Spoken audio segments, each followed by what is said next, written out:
Hey, good morning. It's me, Robert Phoenix, back once again with another edition of 15 Minutes of Flame. Today's going to be kind of I wouldn't say it'll be a blitz, but I'm not going to roll for an hour because I have a bunch of astrological stuff to do today. Big client day here for me. And so I'm going to do my best to get in and get out and give you some stuff to chew on and think about and get into your day and hopefully deliver it in a way that's the very least entertaining and thoughtful. Yesterday was quite a little bit of a show, wasn't it? With our dance with the cat lady in the chat room. By the way, if that happens again, I'm just going to like cut people off because I got really distracted. I had points I wanted to make. And I found myself sort of engaged and embroiled in kind of a point of view and perspective piece, which I don't often do. I felt like I had to explain myself, but it was for a reason, because as I was trying to explain yesterday, we got to keep this thing clean. We got to keep this thing clean on so many levels. I got to keep the channel clean for the most part, right? You come in and express yourself. I don't, if you have a certain point of view, it's fine, but you do it over and over and over again. And all of a sudden now it started to look like a pattern, and I get very suspicious of patterns. That's just my 2 cents. Anyway, so it turned out okay. I got some good feedback. I got some unusual feedback, but all in all, it was I think a pretty good experience. At the very least, you know where I stand. I mean, because again, at the end of the day, what are we trying to do? We're trying to unplug from the programming. We're doing our best to see what's going on and recognize, again, patterns at a larger level. And ultimately, my last word on this is that my feeling is that my it wouldn't be my angst, but it would be more along the lines of my alarm or my concern, or sort of the raison d'etre around kind of what it is that I do, or part of what I do, has to do with the agencies and the groups and the people behind how we're programmed and what's taking place. That's where I want to go. That's to the heart of what this series of broadcasts is about, and also having a little bit of fun along the way. All right, moving on. So let's get into some headlines today. Well, first of all, I was on Clyde Lewis last night, Ground Zero. I don't know if any of you guys listen to Clyde. He's on every night, and Clyde is amazing. I really respect his work. He's been through a lot. This guy's had like 3 bouts of cancer. His wife has gone through 2 bouts of cancer, and he's on every single night. And he produces high quality content and content that has a. It's interesting. My chat looks like it's been disabled or something. We got 20 people here. Is anybody in the chat room? What's going on in my chat? Let me see. Participants. Hold on. Looks like my chat is disabled or something. That sucks. Oh well. Yeah, 1 thumb up. If you're on Facebook, if you're on Facebook, could you let me know if my chat, because I can't see anything in my chat right now. Can you let me know if send me a PM on Facebook if you cannot get into the chat room today, because I don't see anybody at all, which would suck. Because that would mean that that I would have violated the community guidelines, and now my chat would be taken away.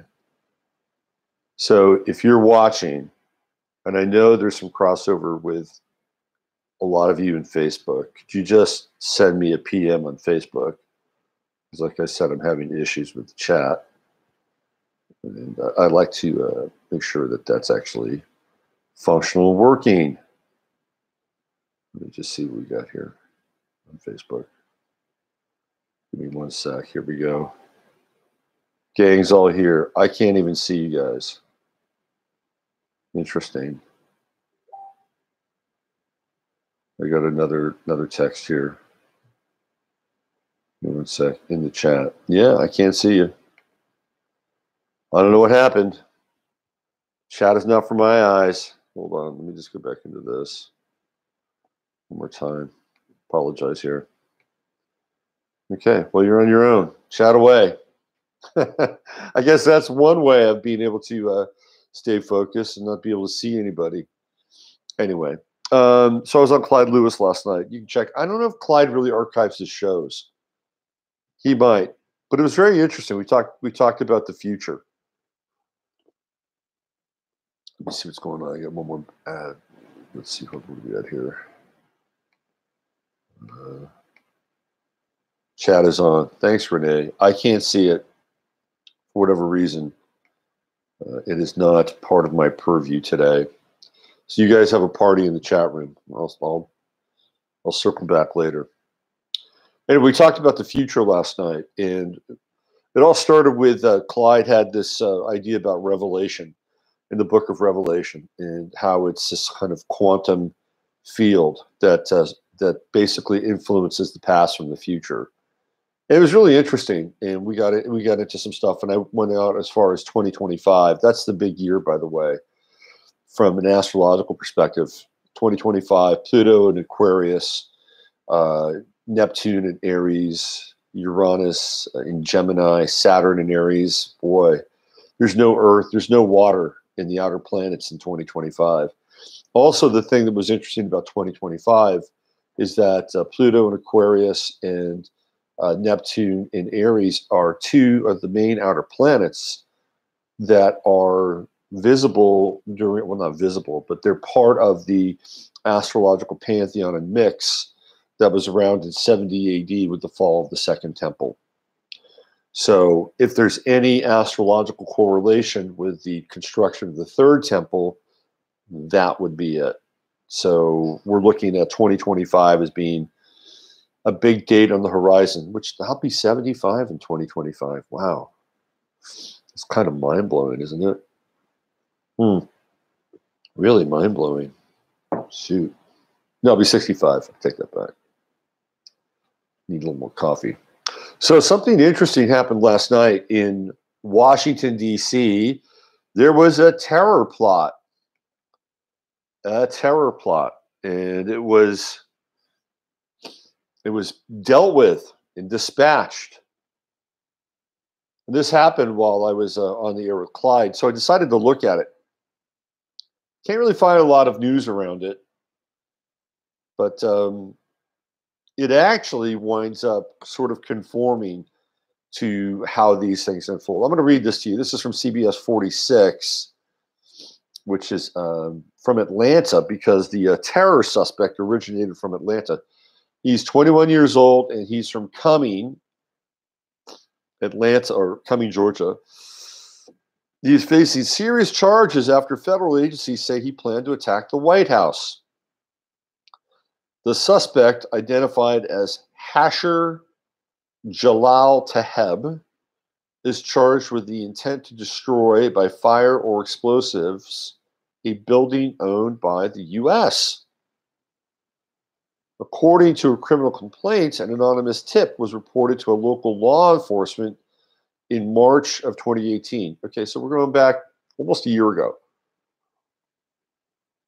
The tipster stated Taheb had become radicalized, changed his name, and made plans to travel abroad. Agents, all right, here we go. This is where this gets real interesting. Agents began communication with the suspect in August when he listed a car for sale. The funds from the sale were said to be funding a trip overseas for Hijra or Hijira, and it's like a quest, a religious quest of sorts, right? On December 7th, this is December 7th of this year, an undercover FBI agent met with Taheb, where he was shown a hand-drawn diagram of the ground floor of the White House's West Wing. Taheb was arrested Wednesday, January 16th in Beaufort. FBI agents say he arranged to exchange vehicles for 3 semi-automatic rifles, 3 explosive devices with remote initiation, and 1 AT-4. Okay, so the FBI found out that this guy had become radicalized, and so they decided that they were going to investigate and, kind of get involved and help him along. Maybe encourage him a little bit. Oh yeah, that's a great plan. That's a great plan. Maybe we can make out a deal. Maybe we could, do this and do that. And of course, he not knowing that he's dealing with the FBI. This is what happens in many cases. So the FBI goes undercover. They become part of the operation. Instead of just stamping out the operation, right? Instead of just like putting the guy up against a wall and putting his hands behind his back and saying, "Look, motherfucker, we're the FBI. We know what you're doing, and we're on you 24/7. If you go through with this, we're watching every step you take, every step you take." And then, do you think that guy or that person would continue to do what they do? Maybe. In which case, the FBI, knowing who they are, where they are, easy. Get your FISA documents. You get your FISA warrant. Just start listening 24/7. Super easy, right? Which is probably what they already did anyway. And then just swoop in on the guy. Maybe the guy actually has a come to Jesus moment, right? Is maybe I should leave this terrorist stuff behind and just go back to selling used cars. No, that doesn't happen. This is what happens all the time. The FBI gets involved and they have a level of entrapment. And they've done it. It doesn't matter what the group is. That's what they do. Anyway, the FBI released the following statement. It is important to point out that this investigation and arrest were the direct result of a tip from the community, and another example of how important it is to contact law enforcement. If you see or hear something suspicious, contact us, said Chris Hacker. This is an interesting name. Chris Hacker, special agent in charge of FBI Atlanta. Taheb is charged with the result of a year-long investigation by FBI Atlanta's Joint Terrorism Task Force. We want to thank the Forsyth County Sheriff Office and Gwinnett County Police Department for assisting us with this help. The investigation is continuing, but at this stage, it is believed Taheb was acting on his own. No, he wasn't acting on his own. He was acting with the FBI. He wasn't acting. He all of a sudden had a team. Hey, I got a team. Yeah, he had perhaps he had a blueprint. Congratulations. You bought it online for $150 or something like that. No, he wasn't acting on his own. He had people in high places that were aiding and abetting his potential future terror plans. Anyway, I just thought I'd drop that little piece of news into your daily cup of awareness. So what else is happening today? Well, let's see. Of course, the ongoing shutdown. The shutdown continues to move forward, and it looks like February is the event horizon, because that's when Section 8 becomes threatened. That's really interesting. I had an email from a student yesterday, and she was at a hospital. This is up in Michigan. Excuse me, I got to blow my nose today. My nose is a little runny. Excuse me. She was up in Michigan, and Flint, Michigan, to be precise, and she was visiting, I believe, her grandfather. And there was a terrorist drill inside the hospital. So they were running a terror drill in the hospital while she's there. All the rooms are in lockdown. I mean, think about this just for a moment. Okay. You're a patient there and you're trying to get better. You're trying to get better. And this was without warning, by the way.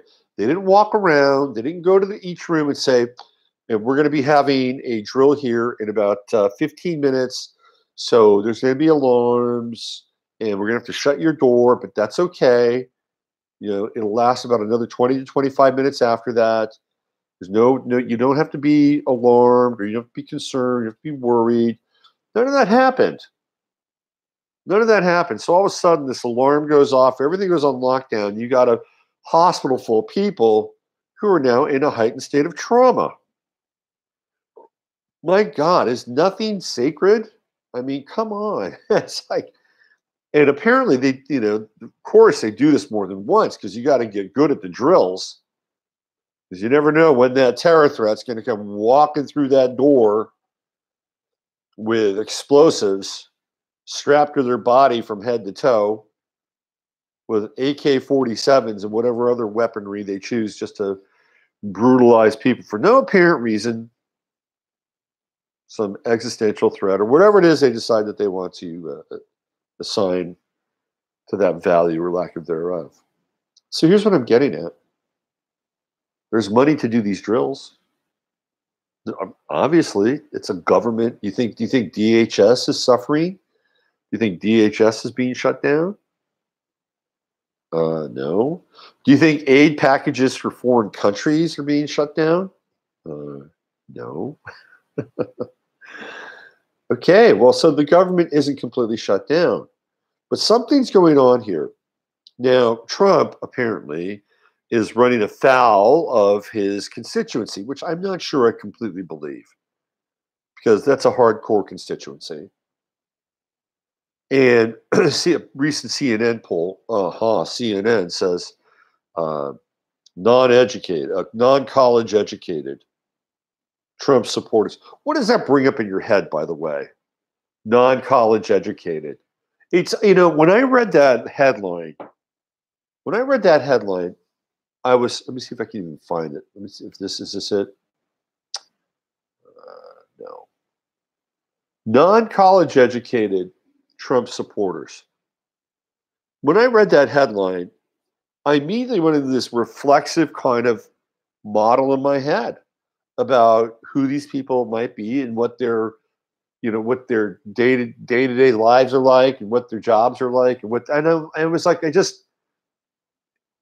was weird, because I even had this kind of typecast in my own brain about, who these people are, might be. And I do my best to steer clear, of as much prejudice as possible, right? I mean, you want to see people for who they are, how they emerge, versus the central typecasting that we are assigned in a lot of ways. Living in a place like this, you've got to be able to do that, because you don't know who you're going to meet, and if you typecast them in a particular way, you may miss the boat, and you'll find out that you're dealing with somebody who's really smart, really sophisticated. They may have in their own way, right? They may have like 500 acres and be independently wealthy, and they may never had a college education or day of college in their life, right? But they understand something, agrarian or agricultural, or they're doing something with their craft or their trade, and they're doing quite well at it. And then they're able to, bring, oh, look who's here. Come on up. They're able to bring their money up to another level, right? So when I read that headline, by the way, I have a story about that little anecdotal piece that happened to me yesterday. When I read that headline, I immediately went into that place of, oh, well, these people, just reflexively, oh, these people, well, they're not the college educated people. Oh, right. And it's just, we have such a it's not even a stigma, but we have such a skewed vision of what it's like to have a college degree and not have a college degree.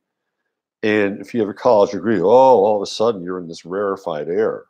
Well, in many cases, if you have a college degree, especially now, there's probably a pretty good chance you're being underemployed and you're underwater with student debt. We know the story with that. We don't have to quote that chapter and verse. But it's just an interesting kind of reflexive moment on my part. So apparently CNN is saying that that non-college educated people that support Trump, the ratings approval rate is down 90%. due to the shutdown? Well, it's getting into sort of this faction of the working class, right? Because government provides jobs. So what's really going on with the shutdown? What is really happening here? Is this going to be Trump's cross? Is this going to be the moment where he's crucified on the cross of time? Maybe. There's something beyond the border wall. There's something beyond having to placate the Ann Coulters and the Rush Limbaughs of the world. There's something else besides that. What is really going on here? Is Trump smoking out members of the deep state? Is he leading the charge towards privatization? Which, by the way, is probably going to happen in Syria. There's a very good chance Blackwater, formerly Z, formerly Blackwater, will be taking up residence, if they haven't been taking up residence already, in that part of the world. Of course, Eric Prince, who is the son-in-law of Betsy DeVos, who is the head of the Department of Education, is the head of Blackwater. So there's something else going on here. So there's some other plot that people are missing with this shutdown. And I think it sort of verges off into the smoking out of the deep state. And also, it seems to be a very kind of libertarian tactic. Now, the challenge, of course, is that it's creating more division, more strife, more divide and conquer, right? That's on one level. But at the end of the day, and I'm zooming out here. If you want to have change on some level in that environment, and I'm speaking of that environment being Washington, D.C., if you want to have some type of change, and if you want to have a model of change that happens rapidly, you're not always going to get it by forming consensus. You're not. If you form consensus again and again and again, that takes a lot of time. That takes a lot of effort. It takes a lot of politicking, none of which I think Trump truly understands or gives two shits about. And so the best way to go about doing what theoretically he wants to do is to create a scenario of chaos. And this is chaos again. This is more chaos. I mean, think about it just for a second. If you were tasked with 4 years, not 8, because we don't know if he's going to get to 8. That's not a given. 4 is likely. I don't think they can yank him out of office in the next 2 years. He's going to be severely challenged. I think he's going to have some issues to deal with on the family side, which I've talked about. But I think he's in for the next 2 years. After that, we'll see. But if they do try to get him, the next 2 years is really the time astrologically, because I've talked about once that true node moves up into his 10th house, he's going to be kind of unbeatable, to be honest with you. So this, between now and the next year and a half, if you want to get to Trump, this is the time. Anyway, but if you had 4 years, let's say you had 4 years, would you go about having lots of committees, having lots of meetings? Like, if you were really invested in some level of change, is that the strategy that you would take? Or would you try to break things and break things up and create a climate of chaos so that a new order could come out of it? I mean, think about the strategy around that. If you're going to be an agent of change and you've got a limited period of time in an environment that is as dense as Washington, D.C., and I'm not saying that Trump, again, is clean or he doesn't have his handlers. Everybody has handlers. You get to that level of power, of course you're going to have handlers. There are going to be people who are responsible for getting you there. Sheldon Adelson, of course, is one of those people. And early on in Trump's presidency, Sheldon Adelson was pissed off. He was pissed off because Trump wasn't moving fast enough on the relocation of the embassy to Jerusalem. And Trump was actually dragging his heels. And Sheldon Adelson made it clear. So it's like, it wasn't like he was, yes, Sheldon, yes, Sheldon, yes, Sheldon, yes, Sheldon, right away, Sheldon. No, he was like, not as fast in the uptake. But once he got in there, of course, he owned it completely. And his Christian faction, the dispensationalists, loved it, support him, blah, blah, blah, whatever. But if you're going to try to initiate and catalyze change, you're not going to do it by, number one, being nice, number two, trying to form consensus in an environment where consensus takes forever. It's like watching permafrost, grow at a eighth of a millimeter every year. That's what it's like. So you're going to come in, you're going to blow shit up. And that's what's happening. Things are getting blown up. Now, Trump, if he wanted to, he could come out and say, I've spoken with my inner circle. I've spoken with my team. I've had some really great discussions on the Democratic side, and I'm going to, end this shutdown because I know that Americans need to. Whatever he could spin it any way he wanted to. Anyway, we've seen him do it in the past. We've seen him do it. We've seen him walk back Syria. We've seen him walk back his relationship with Russia, trying to be diplomatic with Russia. Do you think he couldn't walk this back? Of course he could. There's something else going on here. There's something deeper with the shutdown, and I think we're gonna witness it. So head on a swivel, right? That's what we say. Head on a swivel. I think that February is going to be that sort of drop dead date where things really start to run out. And if that's the case, when we get into the social volatility of people losing their Section 8 housing, or people losing their EB cards or their WIC or whatever that is, you better be prepared. Not that you have it per se, because you likely don't have it, but again, I'm a 30-day supply guy. And if you have the space and you can afford it, I go 60, 90-day supply, to be honest with you. At the very least, 30 gets you through some immediate stuff. And if you have any extra income or any extra dollars, if you wanted to spend on just a few things to have around the house, I recommend Costco. Costco is a great place. You can buy in bulk, and apparently Costco has a 28-pound tub of macaroni and cheese you can buy, and they can't even keep it on the shelves. Right, 28 pounds worth of macaroni and cheese in a big paint bucket. It's so popular they can't even put it on their shelf, keep it on their shelves. So there you go. Get about 3 of those paint buckets of macaroni and cheese. I don't know how much they cost.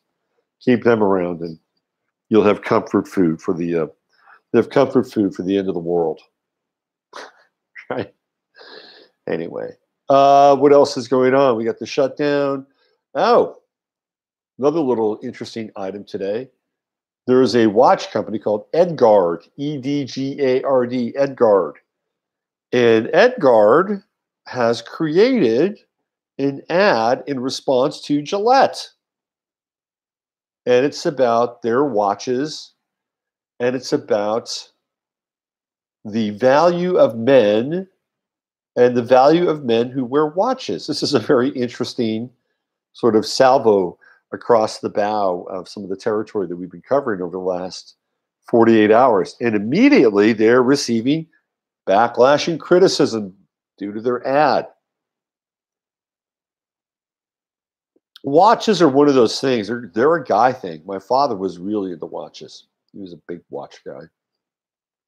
But watches also represent Capricorn in time, right?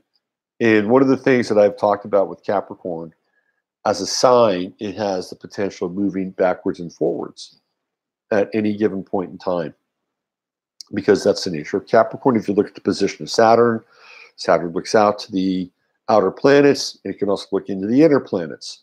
So we can go back in time with Saturn, and we can look at or experience vis-a-vis its celestial partner and mate, Cancer, what it's like or what things were like in another point in time or another era in time. And so this guy literally is using time as a symbol to take us back in time, to connect us with values that are theoretically more masculine.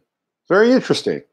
So we live in a dynamic universe where if debate is stifled in perhaps social media settings, like today I can't even find my chat room, I don't know where it went. Clearly, in the realm of the marketplace, some people are answering the call. So good for Edgard watches. I looked them up today, and they actually have a very nice watch. They have a very nice watch. It's this watch that has kind of the gears that are exposed. Very cool.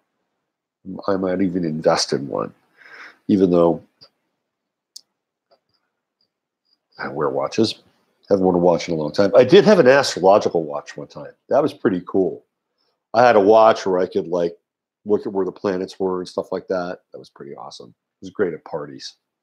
It's a great conversation starter. Oh, what kind of watch is that? Oh, it's an astrological watch. It's like it was a secret agent of the Astrological Society. Right. And I watched this video. It was a Gillette commercial for Gillette from back in the 80s. Man, what just a different time, man. Totally different time. They were celebrating all of these kinds of, achievements or things that men do. And it was so, like, the commercial is so dated. You can you're in the 80s where you hear that kind of like farty synth, the farty synth. So that was going on in the background. And they had guys in suspenders and ties on Wall Street, right? That was part of their collage of men who are living at a higher level, right? Or level that reflected their achievement and their power. And I thought, well, that's interesting because I don't think they really do that on Wall Street anymore. I think Wall Street is being run by algorithms, right? So these guys, who are down in the pits or doing their thing, it's not the way it used to be, right? They're not high-fiving each. I mean, maybe they do. Maybe they high-five each other on trades and stuff, And I'm not going to get into the weeds of that because Wall Street probably may not be the best example. Of course, they had images of firefighters and a lot of other guys throwing a shot put. It's very different time. Very different time. The portrayal of men has radically changed over the last decade. And now when we see commercials, we don't really see commercials with men anymore. We get Thomas from Verizon, right? Yeah, Thomas is. Well, if you don't, just keep watching TV. All right. Hey, listen, I'm going to get out of here. Chat free today. I'm sorry I was not able to interact with you. And I don't know why. I think it's because maybe there might be a malfunction in the program, or maybe there is an actual message waiting for me inside of my inbox for YouTube where I cannot see you because something might have happened yesterday that doesn't allow me to interact with you. In which case, I always have my other channel. See how I did that? I got backups here. There's 65 people inside. Well, thank you for showing up today. Tomorrow where are we today? Today is Thursday. So tomorrow is the Friday Firecast. I will be on the other channel tomorrow. Hopefully chat will work. And who knows where we'll be going down the cosmic rabbit hole into the void, into the cosmic void of the Friday Firecast. So follow me tomorrow. Come on over. Let's take a journey together. Until then, use your head to discern what's real, your heart to see what's possible. I'm Robert Phoenix, and have yourself a great day. Oh, and by the way, everybody who asked me about the doctor's appointment, I went to get my eyes checked out, and because I'm getting some new rims here soon. But I also had some interesting issues come up with my eyes as part of this exam. Anyway, I'll see you guys tomorrow at 12 noon Central Standard Time. If you like this, of course, hit subscribe, hit the bell, do whatever it takes, and hopefully I'll be able to see you on chat tomorrow, because it's great to interact with you and be a part of your experience as well as you're a part of mine and all of ours together. Until then, I'm Robert Phoenix. Ciao for now.